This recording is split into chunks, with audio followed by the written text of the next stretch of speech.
ఒక హైయెస్ట్ స్థాయిలో ఉన్నటువంటి హైదరాబాద్ సెంట్రల్ యూనివర్సిటీలో తెలుగు విభాగంలో పీజీ చేసి అదేవిధంగా సిటీ కళాశాల పూర్వ విద్యార్థి అయినటువంటి తెలుగు యూనివర్సిటీ వైస్ ఛాన్సలర్గా పనిచేసిన ఎస్వి సత్యనారాయణ గారి దగ్గర పిహెచ్డిగా చేశారు. వారికి చాలా సగర్వంగా భావించాలి.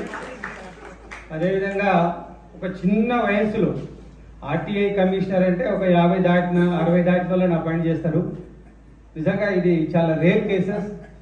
ఇది ఒక ట్రైబల్, దట్ ఒక ట్రైబల్కి కేసీఆర్ గారు 32 సంవత్సరాలలోనే ఆర్టీఐ కమిషనర్గా అపాయింట్ చేసినాడు. అది మామూలు విషయం కాదు.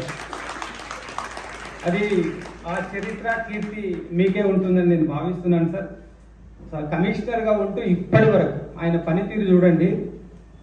పిలవకుండా కూడా కమిషనర్గా అతను వెళ్తున్నాడు, అవేర్నెస్ ప్రోగ్రామ్ చేస్తున్నాడు.